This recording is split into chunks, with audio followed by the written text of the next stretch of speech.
Once you see this truth, you can take yourself out of the queue of people that believe they have to do something more to be worthy and be kind to themselves. Hi guys, welcome back to our channel. I'm Yasmin. And I'm Nadia. If you haven't subscribed yet, be sure to hit the subscribe button below and the bell so you're notified every time we upload a new video on how to transform your life from stressed and unfulfilled to joyful and balanced. Yasmin and I spent more than 5-6 years in consistent burnout, pushing ourselves, pressurizing ourselves to keep achieving, not feeling like the work we did was ever enough.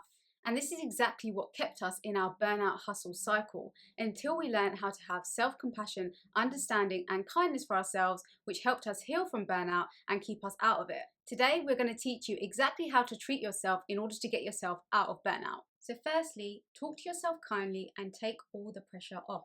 What you say to yourself matters. You want to therefore avoid making yourself feel any worse than you do by criticizing yourself, which will only disempower you and delay your recovery. Instead, you want to have a huge level of self-compassion and support yourself by always looking for the most empowering, supportive, and encouraging thing you could say to yourself in that moment. Try and show up for yourself like you would a friend or a small child. Comfort yourself and talk to yourself lovingly like you would them. Now, this is all much easier said than done, especially if you've been criticizing yourself for years and have built up momentum in negative self-talk. So if this is the case for you, you want to stay hyper aware and hyper alert of your inner dialogue at all times. Constantly pay attention so you can overwrite the negative self-talk and build momentum the other way until you learn to talk to yourself kindly. With this, it's important to realize that this challenging time you're going through is only temporary and will soon pass. So accept where you are, take the pressure off to be healed right now, and be patient with yourself and your journey. The next tip is to regularly check in with yourself. One of the best ways to be kind to yourself is to check in with what you need and fulfill that need for yourself in the best possible way. When you get to the point of burnout, it is likely that you have done a lot of ignoring your needs, whether that's not eating the right food, not sleeping well, drinking enough water, giving yourself a break. To propel yourself to recovery and help keep yourself out of burnout, consistently ask yourself, how am I feeling? What do I need right now? Ask yourself these questions and actually have a conversation with yourself so that you can start addressing your needs in the moment. And this, of course, in the long run will lead to a healthier and happier life. Make this a routine every morning, afternoon, and evening is a really good way to start, because a lot of us are just go, go, go, so we don't know how we feel or what we need, and this can lead to a lot of misdirection and chaos in life. The next tip is to do things just for yourself and your joy. At these times of struggle, it can be very easy to continue to neglect yourself and avoid meeting your own needs, which unfortunately will keep you stuck in burnout and only make you feel worse. Although you may feel completely depleted and like you don't have the energy to look after yourself or do the things that used to bring you joy, you want to try your best to regain as many positive feelings as possible with activities that can bring you joy, make you feel abundant, and make you feel like you're healed and healthy already. Whether that's gently moving your body, doing something creative, or even just making yourself a delicious snack or meal.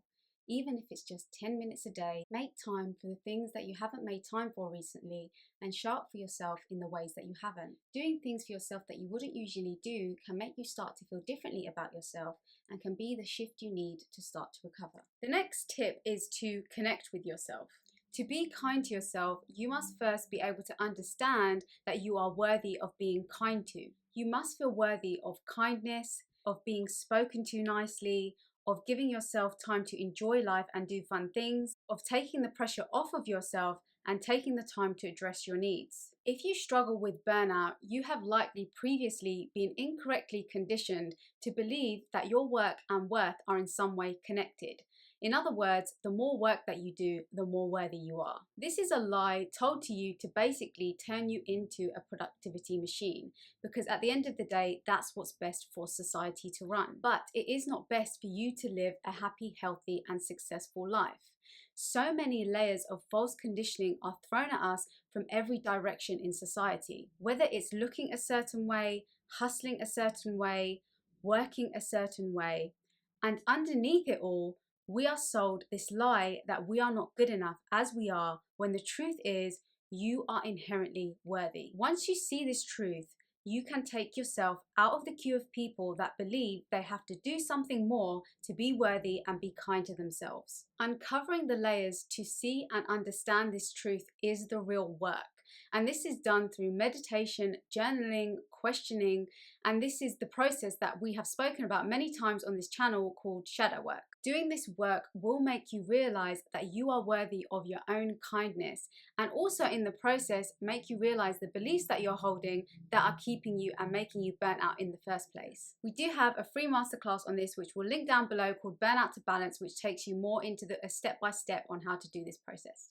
The next tip is to remind yourself of how much you have achieved and how far you've come. Instead of sitting there with extreme and unrealistic expectations of when you want to feel better by and when you want to be healed by, and then beating yourself up because you haven't reached them, reflect on what you have achieved up to this point in life and be grateful to yourself for a moment. What are you actually proud of yourself for? What skills have you previously acquired that you're so glad you have right now?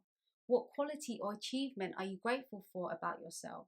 Just take a moment to acknowledge and appreciate yourself and feel the gratitude that comes along with that. Gratitude for even the smallest things can really help you in this difficult time and can shift your attention onto more positive things, making you feel more hopeful and able to re-visualize a more exciting future. That's it for today, guys. We hope you enjoyed the video. If you did, please like, share, subscribe and comment. And until next time, thanks for watching. Bye!